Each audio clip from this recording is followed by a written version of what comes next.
मैं सर्वशक्तिमान यहोवा परमेश्वर कई बार फिर से आज सुबह के समय का धन्यवाद करता हूँ। ईश्वर शक्तिमान यहोवा परमेश्वर एक और दिन हमें फिर से दिया कि हम उसके उपकारों का धन्यवाद कर सकें, उसके चरणों में आ सकें, उसका धन्यवाद करते उसके आंगनों में प्रवेश करें। आइए आज के प्रतिदिन के आत्मिक भोजन पर मनन करें। मत्ती की इंजील 7 अध्याय और उसकी 21 आयत यहाँ इस प्रकार कहता है कि जो मुझसे है प्रभु हे प्रभु कहता है, उनसे में से हर एक स्वर्ग के राज्य में प्रवेश ना करेगा, परंतु वही जो मेरे स्वर्गीय पिता की इच्छा पर चलता है।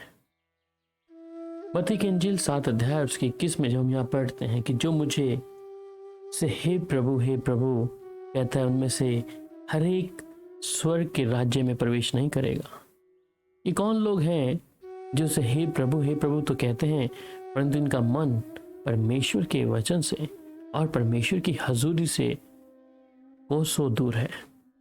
इसलिए परमेश्वर के चरणों में आने वाले व्यक्ति के पास जब तक वो अपने हृदय और आत्मा और प्राण को परमेश्वर के हाथ में न सौंपे या उसकी इच्छा के अनुसार अपने जीवन को परमेश्वर की कही हुई बातों के अनुसार ना बसर करे, तो ऐसा एक भी व्यक्ति परमेश्वर के राज्य में प्रवेश नहीं कर पाएगा।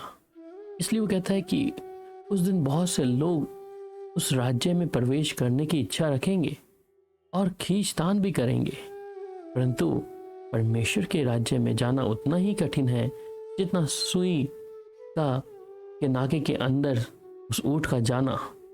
इसलिए आज इस बारीकी को मैं और आप समझ लें कि परमेश्वर के घर के अंदर जाने के लिए मुझे कैसा होना पड़ेगा, या मेरे मुंह से सिर्फ ये कहकर कि हाँ प्रभु ही उद्धार करता है, सिर्फ प्रभु ही है, परंतु इनका मन परमेश्वर से बहुत कोसों दूर है।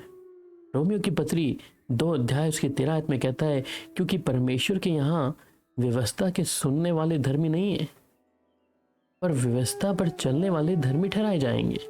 इसका मतलब कि सिर्फ सुनने से काम नहीं बनेगा, परंतु ना ऐसा कहकर कि हम उस प्रभु को जानते हैं या प्रभु हमें जानता है या हम परमेश्वर की बातों को मानते हैं। मेरे अजीज, अगर आज तूने भी ऐसे मन में इच्छा रखी है कि मैं परमेश्वर को जानता हूं पर मैं उसकी व्यवस्था पे नहीं चल रहा, तो याद रखें परमेश्वर के राज्य में जाना तेरे लिए बहुत कठिन है। इसलिए वो कहता है कि परंतु वचन पर चलने वाले बनो, और केवल सुनने वाले ही नहीं जो अपने आप को धोखा देते हैं। जी हाँ, आज बहुत से लोग हैं, बहुत से प्रचारकों का वचन हर दिन अपने सोशल मीडिया के जरिए, उस यूट्यूब के जरिए सुन रहे हैं, परंतु उनके जीवन में कोई बदलाव नहीं है, उनके जीवन में आत्मा में कोई खलबली नहीं है, क्योंकि ये वचन सुन रहे हैं परंतु उसमें चल नहीं रहे।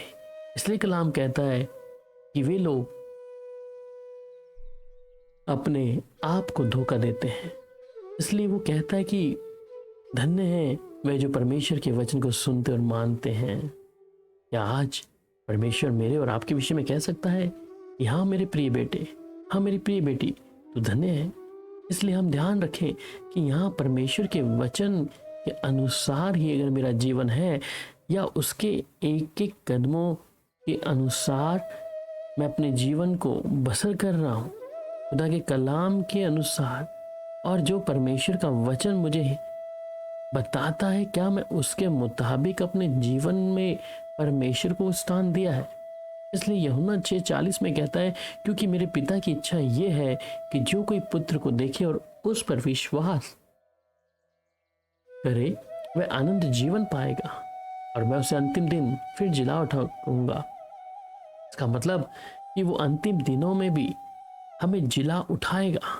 ये उसका वायदा है उसके लोगों के साथ में जो उसके वचन को अपने जीवन में जगह देते हैं और जो परमेश्वर के मुताबिक, उस पर विश्वास के मुताबिक, उसकी धार्मिकता के मुताबिक अपने जीवन को बसर करते हैं।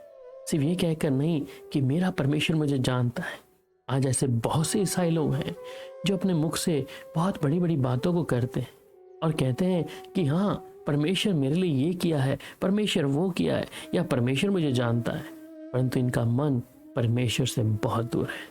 इसलिए मेरे अजीज, हम वैसे ना बने, परंतु अगर मुझे और आपको परमेश्वर के राज्य में प्रवेश करना है तो हम उसके वचन को मान लें। अगर आज हम इस प्रतिदिन के आत्मिक भोजन को सुन रहे हैं तो अपने जीवन में उस प्रभु के वचन को, उसकी व्यवस्था की ओर हम अपने ध्यान को लेके जाएं, उसके अनुसार चलें कि हम स्वर्ग में, उसके राज्य में हम प्रवेश कर सकें, जिससे परमेश्वर की इच्छा हमारे जीवनों में पूरी हो जाए। आइए प्रार्थना करें। प्यारे पिता, मैं आपका धन्यवाद करता हूँ। आज सुबह के समय प्रभु आप हमें मौका दिया कि प्रतिदिन के आत्मिक भोजन पे हम मनन करें। खास पे मती 7 अध्याय उसकी 21 आयत में जो मुझसे हे प्रभु कहता है, उनमें से हर एक स्वर्गीय राज्य में प्रवेश ना कर पाएगा, परंतु वही जो स्वर्गीय पिता की इच्छा पर चलता है वही प्रवेश कर पाएंगे। प्यारे प्रभु, आज अगर हम में से बहुत लोग हैं, अगर हम भी अपनी जुबान से प्रभु प्रभु करते हैं परंतु हम उसके वचन को नहीं मानते, तो हमारा स्वर्गीय राज्य में जाना बहुत कठिन होगा। इसलिए आज ही हम निर्णय ले लें, या मेरी जुबान से मैं बोलता हूँ, या कहता या कहती हूँ, या मैं उसके अनुसार जीवन बसर कर रहा हूँ। प्यारे पिता, आपका आत्मा खाइल करे और आप इन्हें समझ और बुद्धि दें। मैं आपका धन्यवाद करता हूँ प्रभु, आज की सुबह के लिए, आज के कलाम के लिए प्रभु यीशु मसीह के मधुर और मीठे नाम में, आमीन। अब प्रभु यीशु मसीह की शांति आप सबके साथ हो। शालोम।